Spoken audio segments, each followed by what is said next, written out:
എന്താണോ ഞെട്ടുന്നത്? ഞെട്ടിക്കുന്ന വാർത്തയാണ് ആശാനെ. എന്താ പെട്ടെന്ന് വായിക്കേ. ഈ മേഖലയിൽ പ്രവർത്തിക്കുന്ന സ്ത്രീകളും പരാതി നൽകിയിരുന്നു. ഈ പരാതികളൊക്കെ സർക്കാർ കേസെടുത്ത് അന്വേഷിക്കണം എന്നൊരു ആവശ്യം ടോമിനോട് പറഞ്ഞുണ്ടോ? ഈശ്വര, കാവടി തുള്ളിയാണല്ലോ പോണത്. എന്താകും മുരുക? നിങ്ങൾക്ക് അങ്ങനെ ഒരു ആവശ്യമുണ്ടോ? ഉണ്ടോ? നിങ്ങൾക്ക് അങ്ങനെ ഒരു ആവശ്യമുണ്ടോ? മൂർഖനെയാണല്ലോ ചവിട്ടിയത്. നിങ്ങൾക്ക് അങ്ങനെ ഒരു ആവശ്യമുണ്ടോ? അങ്ങനെയാണെങ്കിൽ എനിക്കും ഉണ്ട്. അതിന്റെ ചോദിക്കേണ്ട കാര്യം എന്താണ്? ഞാനത് ചോദിക്കരുതായിരുന്നു. മാറ്റം അനിവാര്യമാണ് തോന്നുന്നില്ല. കാരണം ഇത്ര രീതിയിലുള്ള മാറ്റം അനിവാര്യമാവേണ്ടത് നിങ്ങളുടെ TRPക്ക് വേണ്ടിയിട്ടല്ലാതെ ആത്മാർത്ഥമായിട്ട് ഇതിൽ ബുദ്ധിമുട്ട് അനുഭവിക്കുന്നവർക്ക് വേണ്ടി നിങ്ങൾ നിലകൊള്ളണം എന്നുള്ളത് മാത്രമാണ് ഇതിനകത്തുള്ള ഏറ്റവും പ്രധാനപ്പെട്ട മാറ്റം.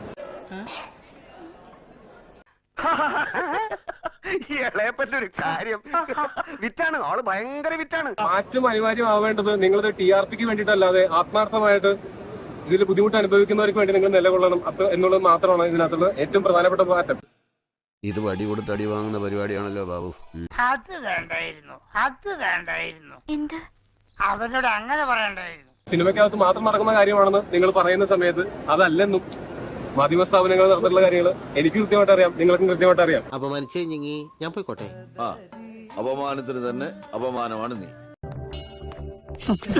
ഇതിനാണ് അവനവൻ പാരാന്ന് പറയുന്നത്. എന്നാ ഞങ്ങൾ അങ്ങ് ഇറങ്ങട്ടെ. ആയിക്കോട്ടെ, സന്തോഷായി.